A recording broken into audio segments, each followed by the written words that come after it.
Remi, imagine if you will, I'm an engaged parent, I'm an immigrant parent or a Black parent leader within my community, and I have demonstrated that I have power. I can influence policy, I can lay the bricks down, like I'm creating a new path for generations to come. Imagine you being the child of that parent. And you see and you walk on the steps of the state capitol because your mother, your father, your stepmother, stepfather, your grandparent has meetings with legislators to make change become a reality. Their policy recommendations or legislation recommendations, or they're saying this needs to change and it needs to change now. And I'm not going to be silent about it. This needs to happen for my children and generations to come. And here you're a child seeing this play out. Mind-blowing in terms of the impact and opportunity. Then what are we teaching our children? Today on the Road to Ambition podcast, Ambition Angels CEO Remi talks with Michelle Vilchez, CEO of Innovate Public Schools. Michelle is the epitome of community-based leadership and brings that passion and energy now to the work of empowering Black and Brown parents to advocate for and lead the conversation about a high-quality education for their children. Let's get into it. All right, Michelle, thank you for joining. This is an exciting conversation, not just about the work you're doing, but who you are. And I'll start just by sharing who you are to me. I think I've always aspired to be a community leader who had vision and thought at a high level, but always had the roots on what was happening for real on the ground, right? And so I did that work on the ground a lot and worked for some great leaders here in East Palo Alto. And once I established and found the vision for myself to lead something, I went to do it. And, you know, entrepreneurs and leaders, like we're needed. And so we have to be leading, right? But I always tell folks there are a handful of leaders who I would leave a leadership position and go join them. They're a small group. And you're one of those folks. And I was thinking about why is that, you know? And I think it is because of this combination of really strong pedagogy and really strong practice. Like, you know why, and you've been doing the what so much that you don't talk about the what as if it's easy. You know how hard it is. You've been doing some of the hardest work, right? And when you talk about restorative justice and the work you did with Peninsula Conflict Resolution Center, like, that's hard work. You're coming in to solve the issues. You know what I'm saying? And so when you come and do that work, you know, you lead with a certain level of grace and understanding and long-term vision and respect for the people who are doing the work. And so I just want to, you know, I love the concept that came out probably a couple of decades ago around giving the people their flowers while they're here. And so I'll start this episode just giving you your flowers for being a rock star community leader, wife, restorative justice practitioner, mother, nonprofit leader on a local level, and now nonprofit leader on a national level. So respect. Thanks, Remi. So emotional. Absolutely. You made me cry. Don't make me cry, Remi. No, it's good. It's good. All right. Well, let's hop into it. I think before we even get to what you're doing now, and we really want to provide you the space to give some insight into what you're seeing, right? Like, our audience is parents, youth developers, funders, school leaders, anybody who's thinking about what does it take to help Black and Brown kids thrive, right? That's who we're talking to. And I think you have unique insight into that. But before we do that, let's root what you do in who you are. And as youth developers, that means I look at an adult and I think about them as a 15-year-old, you know? And so I want you to take us back to the 15-year-old Michelle. Tell us where you were, what you were doing, what you were like, and what happened along from that point forward that led you to the work that you're doing now. Thank you. I appreciate the question. It got me to really reflect. 15 years old, that was a long time ago. And so I was trying to think back. And the unique thing is that I'll just preface this by saying, Remi, is that you also introduced me as a mother. So Yeah. I'm a mother of 4 children, and my youngest right now is 15. So I gotta be careful what I say, because if she listens to this, she can be like, "Oh, really? What were you doing at 15?" So I have to be Exactly. mindful of that. I grew Yep. up Yep. in way Southern California, in the desert area. I joke that I didn't know Coachella. I knew Coachella because it was Hmm. Coachella before it was the music industry, and there was thousands and thousands of people, droves of movie stars and musicians heading to an extremely rural community that is very rich in the Native American tradition, reservations and movement led out by our Native brothers and sisters, and a large Latino community, as it is very close to the Mexican border, and a pretty significant Black community as well.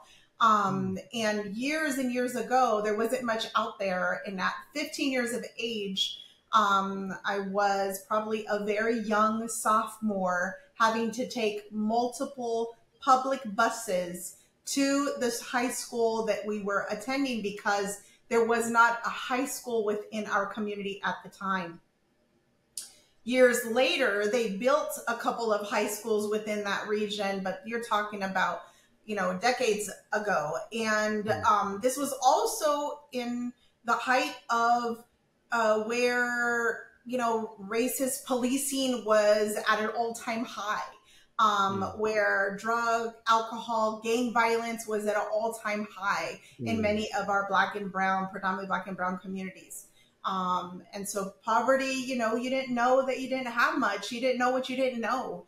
And so I think at the time I probably felt, I was, I, I felt unimportant and unvalued, not really valued. I remember being in trailers. So I talk about this experience of getting into multiple public buses to get ultimately to my high school, where we spent all of our high school careers in trailers in a very wealthy community, but we were in trailers, and it was Black, brown, indigenous community members or students, young people in trailers. We had the substitute teachers. These were the teachers that would change every day, and we were told on a daily basis, "You're not going to graduate. There's no reason why for us to invest in you. You're not going anywhere. You're going to end up pregnant. You're going to end up dead." And many of the friends at that time and family members did not make it past their high school career for a number of reasons. Gang violence was one of the biggest, and then law community violence was the second largest. Drugs were the third. So when we think about that, and I reflect on how far and what my life journey really has been, I have to remember foundationally, where did I come from? It needs to be stated that that's the community, that's the life experience that I had as a 15-year-old. Yeah. So, okay. So it makes sense. I'm hearing a couple of themes here. I mean, one, you grew up with like rich diversity, right? And we're both in this East Palo Alto area where it's, the Latine community and the Black community and the Polynesian community. So you were down there, and you had the indigenous community. And so you had this kind of a lot of different experiences and the shared experience of struggle. And when you're coming from places like this, unfortunately, it is true that not everybody makes it to where you're at, right? So how, given all of that, like what seeds were planted, how are you built such that through that you develop this perspective, right? And didn't get kind of caught up into some of maybe those negative things that potentially you could have been. Or did you? Right. Remember, I told you my teenager might hear this, right? So I have to be careful. I think we all got caught up, to be honest with you. I came from a immigrant family, heritage of an immigrant family, farm working community. That was really how my parents early on made a living, is because of the farms. My mom later was in the canneries, but my dad started in the farms, and he came through the South. So he was in Texas, Arkansas, Mississippi, and he describes his experience of being Mexican American and being completely invisible. He also described the experience of seeing his Black brothers and sisters, and just the horrendous experiences they were having, and not being able, and feeling helpless at the time. So I think that I come from a community, and along the way, they kind of turned in their farm working or agricultural ticket for ministry, and going into as faith leaders. And so that happened very early on. And I describe in my experience that I remember growing up, and there was not a time that there wasn't someone in our home. There wasn't someone that my parents were engaged in supporting. There wasn't a time that my mom wasn't at the health clinic or immigration department helping others. This idea that we were in a community, embedded in a community, and that we needed to be active contributors of it. But when my dad sat, years later, he sat on the hospital board of directors, and my mom was involved in all these things. Like, it was this constant thinking, not only within our community, or we need to be active, but this idea that we could draw strength from public, private sector, community leader, faith leader, educator, law enforcement, this idea that we could build community together. And I think that was so ingrained in our everyday living that how could I not? I remember how could I not evolve into nonprofit leadership that thinks about cross-sector collaboration, that thinks about, outcomes related to young people and elders, and like thinking about community in this holistic perspective, because it was so ingrained. And I also think that my dad would always say, like, my father would always say, if you have two hands, you need to do something. If you have 2 feet, you need to go somewhere. If you have a mouth, you need to use it. My mom would always say, and I remember I would get in trouble so much of, like, why don't you just be quiet? And I'm like, I wasn't taught to be quiet. I wasn't taught to be silent. I was taught to listen with my heart, but to speak up and to say something. And I think that those are the values that I hold true to. That's awesome. So I'm hearing that there were the examples of folks who leveraged all of the different pieces of the puzzle.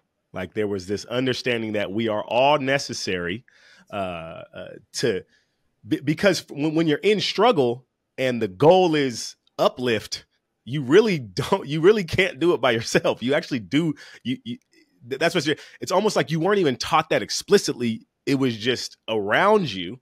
And so as you grew in your career, obviously you're in college, you're coming into your career, you could have gone a lot of different routes, right? Like, you're smart, you're talented, you're well-spoken, you're bold.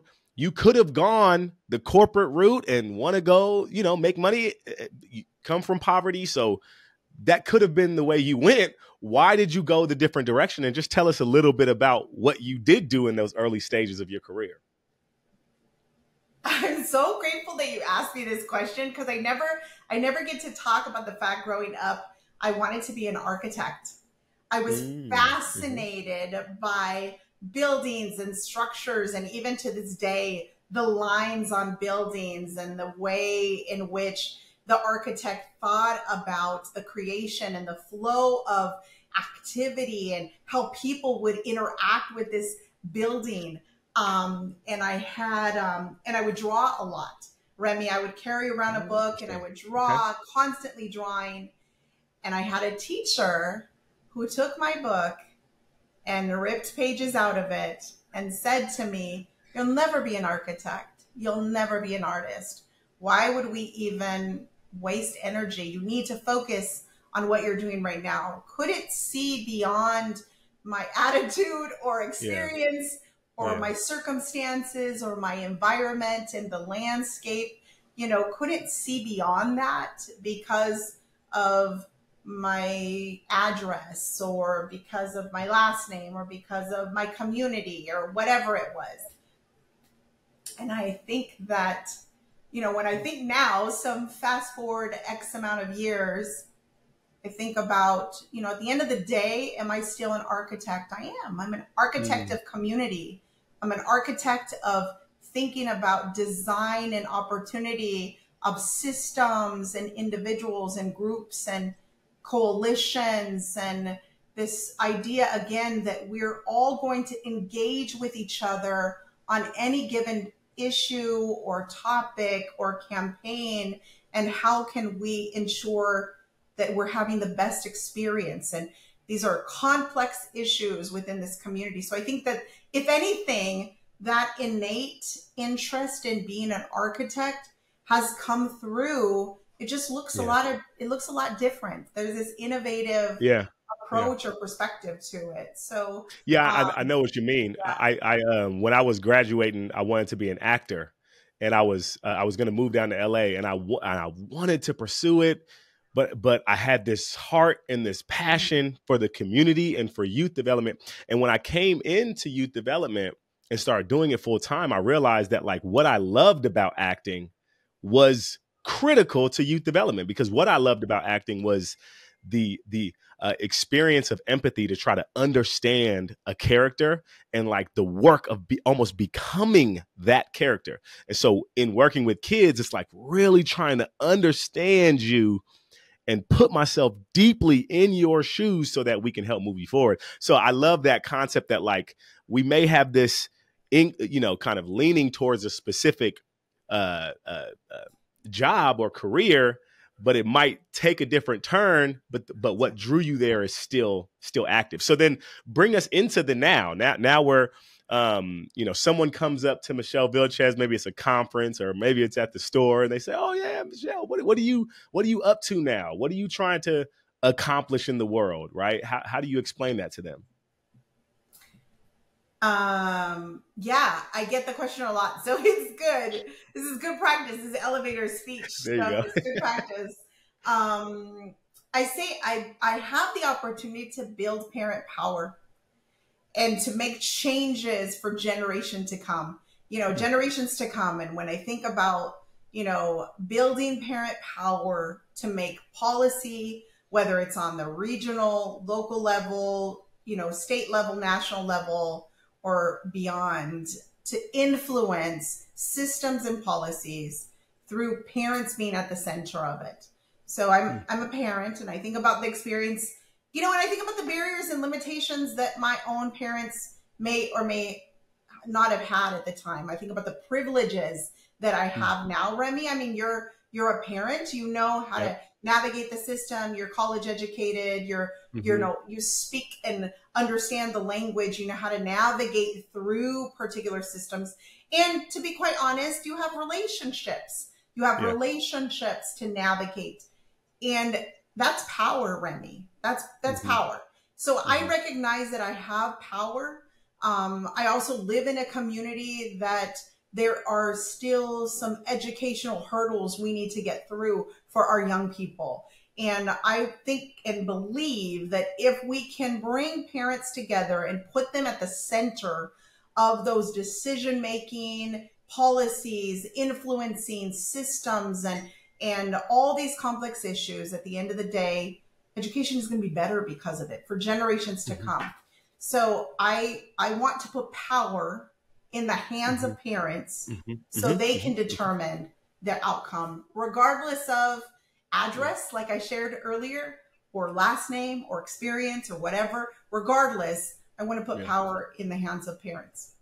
I love that. So, one of the things that there can sometimes be this dichotomy between practitioners and systems level, change thinkers. And what always makes me excited whenever I hear somebody working at a systems or policy level is when they were, when their experience is in the real work. Like they actually have done it. So folks who are, advocating at a policy level for education, have you been a teacher?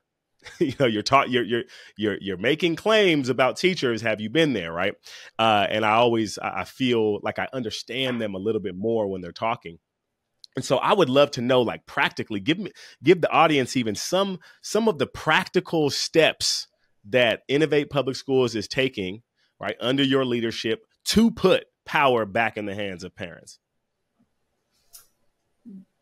So, I mean, the one big thing that we're doing is that on a very local level, we're bringing families together to build relationship with each other. Let's say, for example, and I'll just give a very concrete example. You and I, Remi, may care deeply. We, live in a very close-knit relational community. Right. And we represent Black and Brown families, parents, and leaders. If you care deeply about something and you're having an experience with your child and having to navigate a particular system within the educational realm, and I'm having an experience, there is power in you and I working together on that particular issue. So we're building these networks of very strongly linked communities together of similar and different experiences. And I describe the work as kind of this liberatory democracy through parent leadership. The work that we do really impacts those systems, but it's not only educational systems that we're trying to influence. And it's not only educational, individuals or stakeholders that we're trying to engage.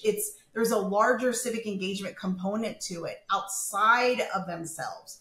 And so we talk about the work as first being relational. So it's bringing people together. Imagine, if you will, a world in which we can address mental health together because you and I are collaborating on something. Yeah. We're building relationships. There was a book decades ago that talks about bowling alone. It's bowling alone. There was a couple of editions that came out. This idea that we can build social capital, Remi, by working collaboratively together on extremely complex issues. And we've been talking about it through the entirety of this session together. And so that's the first and foremost. And then we identify what is the common thread that you and I feel that you and I and 10, 20, 30, 40, 50 other parents within the region can address. What are some good wins that we can focus on? I know, let's focus on Black student achievement. There is a group of parents of Black Parent Network within the LAUSD. LAUSD is the third largest district in the United States, right after New York and Chicago, and then Miami to follow. And we have a superintendent who cares deeply and wants to hear from our Black Parent Network. And a couple of years ago, they created, co-wrote a validated plan to help Black students achieve. They said, this is the win we want to see. Let's get smarter on how Black students are excelling or not excelling within the district. And they did a number of research projects and just analyzed the data and information. So that's the second thing we do. We provide input. We provide data that is digestible and accessible to families so they can make some decisions about what they want to do. So talk about relationship, we get smart on particular data, we engage in research conversations with leaders and where we're learning more, and then we identify, the parents identify what they want to address. We want to address Black student literacy. So what we're going to do is we're going to identify how we can make recommendations around policy to improve Black student achievement and success around literacy and math. So these are very specific campaigns. And then we see policy changes happen because those Black parents came together and said, this is what we care deeply about. And we've seen that around special needs. We've seen that model around IEP interpretation. We've seen that with high impact tutoring. We've seen it in community violence. So, where we've taken that same model of listening, learning, being in relationship together, and then identifying how we want to move a mountain and see the win. So I love that. We talk about empowerment in this almost kind of, well, it can be even talked about, this concept of empowerment in even a condescending way. Like, we're going to empower you to, like, oh, it's cute to have you. But what I hear you saying is that, how would we know an issue better than if we talk to the parents whose kids, whose hearts are literally in these schools, and they're seeing the issues up close and personal, may not have the wherewithal to go and speak up. Maybe they don't know they can. Maybe they don't know how. And so it sounds like you're saying, no, we literally want to hear from the parents, and we want the parents to be the driving force, because that's more sustainable than Innovate Public Schools driving the conversation in every single district that you work in. And so I just think that that's a brilliant model in and of itself. And then I think about the downstream impact of a parent being more knowledgeable and more engaged in their child's education and in the system that their child is being educated in, and what that does for their engagement at home, what that does for their engagement in community, as parents are now talking to each other about what's happening on a micro level in a class or on a macro level in a district. I have to imagine that there's even more data that you can glean in terms of the impact of this. Remi, imagine, if you will, I'm an engaged parent, I'm an immigrant parent or a Black parent leader within my community, and I have demonstrated that I have power. I can influence policy. I can lay the bricks down, like I'm creating a new path for generations to come. Imagine you being the child of that parent. Mm-hmm. And you see and you walk on the steps of the state capitol because your mother, your father, your stepmother, stepfather, your grandparent has meetings with legislators to make change become a reality. Their policy recommendations or legislation recommendations, or they're saying this needs to change and it needs to change now. And I'm not going to be silent about it. This needs to happen for my children and generations to come. And here you're a child seeing this play out. Mind blowing in terms of the impact and opportunity. Then what are we teaching our children? So in fact, by us building and giving power and putting power in the hands of parents, we're putting power in the hands of young people who are seeing this. This is not just an isolated target community. You're talking about the ripple effect of what this actually means to put and have a group of parents feel power. And I think that it's the outcome is better. The outcome is more sustained. The solution actually really does match the challenge and complexity that we're addressing. How many times have we, from a grass tops perspective, come and we have the solution? This is going to work, Remi. I know it's going to work. And a couple of years go by and it's as if nothing has ever changed. It's just not sticking. It's not sticking, right, completely. So imagine a community in and of itself saying, this is how we're going to change. We're not going to wait for others. We're going to own it. And we're going to create it. And it almost is, it's a story of compassion. It's a story of love. What do you love enough to say, I'm going to change it tomorrow? And there's nothing that will stand between a parent's love for their children and what that actually means in terms of action. Yeah. So you've just ignited a deep flame. That's a beautiful vision. And so in your work, so you're doing this work, and it's having all of the impact that you mentioned. Also, you're getting access to information from the source itself, not just in a particular community, but because your work is nationwide and you're engaging with districts all across the country, you're seeing and hearing a lot from parents. So can you distill that down and help translate for us? What are some of the trends that you're seeing in your industry, in your field, maybe from the parents, maybe from your work with policymakers? What trends are you seeing that we should know about that have implications for Black and brown kids thriving? Couple of big ones that for us are kind of our three top issue cuts. One is Black student achievement. You know, pre-pandemic data will show us that Black and brown students were already struggling. Imagine pandemic, post-pandemic, if we can even say that now, post-pandemic, what the impacts of education has been on those children. So we're looking at reading and writing and math related data and student outcomes. We're looking at graduation rates.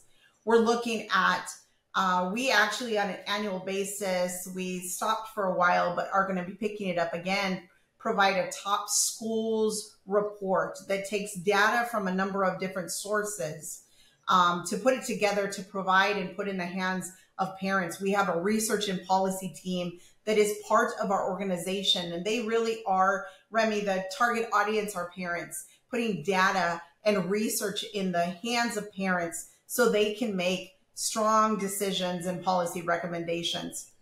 So we had to change our methodology completely because, as you can imagine, post-pandemic research and data is startling. It is startling to see what graduation rates and really the what's the road ahead. I mean, there is a big fear that we're starting to experience of what is going to be the relationship between this data and juvenile justice. What is that going to look like?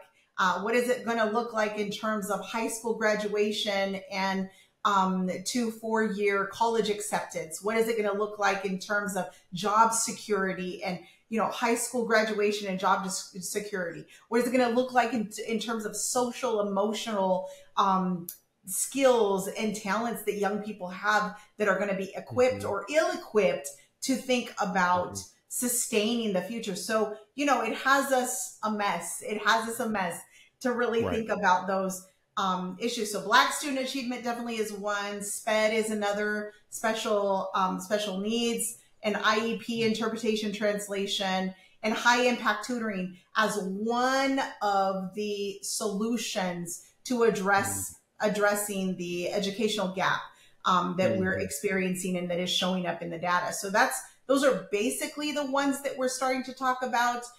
We're also starting to get trends. I mean, every state is very unique and different. There's a number of issues that they're addressing. And we were in collaboration, have been in deep collaboration with a community within Utah, about 7 different cities surrounding Salt Lake City, Utah. And they're talking about school choice, and they're talking about options that they have. Similar to the story that I told about not having a high school in my community is similar stories that we heard around an issues conference with 175 parent and community leaders, young leaders as well. And so listening to them about what those issues are. If you're in a different part of the community, they're talking about community violence and the impacts that that's having, or absenteeism and the impacts it's having on our children's, our kids' outcomes, educational outcomes. There also, during the pandemic, there was a huge push for ESSER dollars or ELOP dollars, Extended Learning Opportunity Program, and ESSER dollars that were these emergency fund dollars that is about to sunset. So now what we're really hearing throughout the United States is, what are we going to do when this sunset actually happens? Schools were given additional resources to be put into a number of different opportunities for extended learning for children. So what is going to happen when those dollars run out? And we're saying, hey, there's other solutions, creative solutions. We need to come together and talk about it. How are we utilizing philanthropic dollars? How are we utilizing federal dollars? How about city dollars? How are we, bolstering? There's a number of good, phenomenal colleagues of ours. There's a woman by the name of Lakeisha Young who runs Oakland Reach, she is building and equipping parent leaders to be actual tutors for the school district. There's another gentleman who, by the name of Alejandro, who is leading La Paloma. It's an organization that is helping to equip parents to be the first tutors of their child. 15 minutes a day is kind of his pitch. So there is creative, innovative solutions to this complex issues, but we got to go back to what I shared with you, Remi, that we need to engage the diversity of stakeholders to come up with those solutions. So those are some of the themes that we're hearing that are touching a variety of different segments and corners of our country. Yeah, that makes a lot of sense. So I'm hearing, just to recap, before the pandemic, we were well aware of some of the issues in the educational system, and particularly for Black and brown youth. Pandemic hits, and obviously it has a dramatic impact, and that will not be news to anyone, right?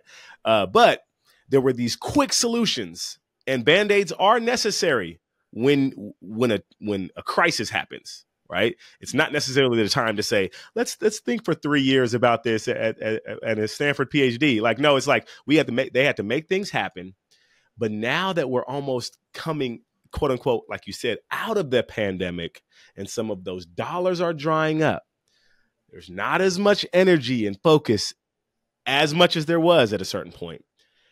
There's almost a little anxiety nationwide around what's going to happen, because the trends are actually showing that this isn't, while the COVID cases may be letting up, the impact that had in the classroom and on educational outcomes have not let up. And so you all are playing a role in that, identifying some key levers in partnership with the parents that you can address. You're calling out some of these and shouting out some of these other folks who are innovating on the ground. And that was going to be my next question, honestly, are there others who you want to highlight or give a shout out to who are seeing this and engaging in that way? Because again, these can be, sometimes it can be depressing to hear this, and it's encouraging to know that there are folks being really creative and taking innovative solutions to solve these problems. I mean, one thing I just want to say is that we know our niche. Innovate, first of all, Innovate Public Schools sounds like a charter management organization. That's not what we are. The idea is that we're innovating public schools together. But the truth is, Remi, is that we don't do anything alone. We do everything in coalition. We do almost everything in partnership with others, because we understand that there are other phenomenal stakeholders that bring expertise and experience. Remember when we're talking about this, architects, this design of where we have builders and painters and craftsmen and others who have an expertise that we can really be in community with, in coalition and relationship building. And that includes our educators, that includes our school leaders. And so the idea is, how can we be innovative together? There are phenomenal organizations that are doing some power building policy work. There's Go Public Schools. There are EdTrust West is a phenomenal organization that really builds out the research and policy. There are philanthropic researchers. I don't know if that's how they would describe themselves, like Bellwether and New Profit, who are really bringing what are the national trends that we're identifying. In California, there's a phenomenal coalition focused on Black student achievement. It's called Black in Schools Coalition. And it's led out by a phenomenal leader in California who is bringing together a coalition of leaders. We were invited in that coalition as the first only non-Black led organization, but it's because we have such significant parent leaders at the end of the day who are moving out on this particular issue. So we're working in collaboration with a ton of groups like the Children and Youth, the Partnership for Children and Youth, and 45 other organizations that are leading out on high impact tutoring and IEP interpretation translation. We're also partnering. I think that it's kind of unique when you can do a shout out to our legislators. like Senator Cortese and Senator Laird, and working with other stakeholders who care just as passionately as we do. I want to shout out also, our Superintendent Carvalho in LAUSD, Superintendent Gina, here in Ravenswood School District. We have Alexander, Sean Alexander, tutoring, phenomenal providers that are supporting our community in San Francisco Unified School District. So there's this idea that we really are working and collaborating together to address these challenges. And I think at the end of the day, we have to think outside of the box. We have to be innovative and think about how are we drawing resources from all of these pools. As you were talking, this is how it struck me. I'm not sure if it's how it strikes all the listeners, but this is how it struck me. This is why it's important to empower, to encourage, and to support strong nonprofits who are operating outside of the system, who are able to hold the system accountable, who are able to push the system forward, who are able to fill in the gaps that the system might not be able to fill. It's important that we understand who these folks are and we support them. Right. And it makes me think about the work that some foundations are recognizing that, like, hey, we got to support our leaders and make sure that they don't burn out, because this work is hard and this work is over a long period of time. And so we need folks like Michelle Vilchez to be encouraged and refreshed and excited, because the fight is big and the struggles are multifaceted, and you got to partner with boom and boom and boom. Like that's a lot of work you and your team are doing. And so I hope that you all are getting the support you need, both, of course, financially and philanthropically and through government dollars, but also just on a personal level. Yeah, wellness is such interesting conversation. I'm so proud of us as nonprofit leaders and philanthropic leaders who are talking more about it, because years ago we were never talking about it, Remi. Right. Rest was never part of the dialogue. Right. So I'm really proud of where we've come. I think rest is important. I also think about succession planning. I don't want to be in my role forever. The organization that I was with prior, I was there for 21 years. That is a long time to be leading out on work. Your name almost becomes, weave together. Forgive me, I was struggling with my words. Weave together with an organization. But we need to think about who else are we pulling up. There are phenomenal Black and Brown leaders that are from our communities that we need to be building, so that we have a phenomenal pool of leaders who can we can pass on the baton and they can take it from there. And I think that, in my development, there wasn't necessarily Black or Brown leaders that were helping to pave the way. I think they were really struggling to break down the barriers and get in the door. So that alone needs recognition. But I think that we can do enough. We're not doing enough of kind of pulling others alongside. So I feel very fortunate that I'm surrounded by brilliant, young, talented, passionate, engaged leaders that are Black and Brown and care deeply about the work and can speak from it from a very personal experience, and are from the communities that often are not heard or listened to. So I'm excited about that. That's beautiful. Well, I want to move us to our last segment here. This is our youth development rapid fire. We're gonna pop through 4 questions and get your take on them. All right. So we'll start with this one. If you can choose one critical life skill that every teen should master to be successful as an adult, what would it be? Relationship building. Learn how to build relationships and take advantage of it. However you need to store it, build relationships. Don't be afraid to speak and ask questions. I think that would have saved me a lot of pain and suffering probably early on. Yeah, that's right. And it's a skill you're leveraging now, and you probably recognize as one of the most critical skills to That's the right. work you're doing right now. Makes sense. All right. So apart from the Ambition app, can you recommend a tool or an app that you think every teen should be using? LinkedIn. Okay. LinkedIn. It goes around the relationship building. It's like, who am I connected to? It's more than just career development these days. It's like, it's a learning platform, and you can have your eye on what's Remi doing and who's he connected to, and how can I leverage his relationship. So Yep. LinkedIn, of course.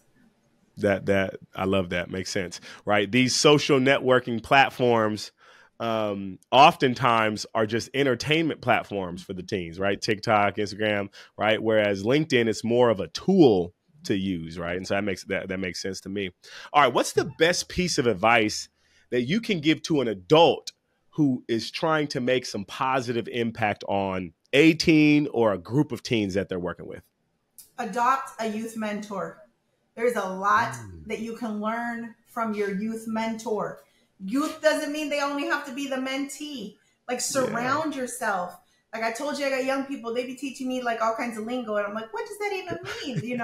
Or, Ma, you're so old, it's okay for them to tell you that. But adopt a youth mentor. Have them talk to you about their hopes and dreams and how they navigate the system from their perspective. It's a lot that you can do to help support. And if you're thinking about how can I contribute my time, talent, and treasure to youth development in general, having a youth mentor you and advise you as a young person can go a long way. That's good. All right, last one. You have 30 seconds and the undivided attention of every single Black and brown teen in America, right? 30 seconds. What's your message? What do you tell them? Do not stay silent. Do not join forces with others. Build power where you're at. Don't wait for something to come along to instill in you this hunger. Connect with others. Do a one-on-one. Pull someone aside and can we just go and have tea, coffee, whatever it is, a piece of bread. Let's break bread together and learn from each other. I think that, one of our biggest principles is that there is power in the relationship. And so there is power in the relationship, and these circumstances do not define your future. I think that if I could even go back to myself when I was 15 and talk about all of these elements and barriers that I could see around me, that those were not going to define my future at the end of the day. And so I think that I would say right now, young man, young brother, young sister, do not allow these circumstances and these barriers in our ecosystem to define you or to hold you back. Do not be silent and go and do what you need to do to get it done. So I think that's what I would say. Come on. I hope they're listening. Well, I appreciate it. Thank you so much for joining today. Thank you, Remi. Appreciate you.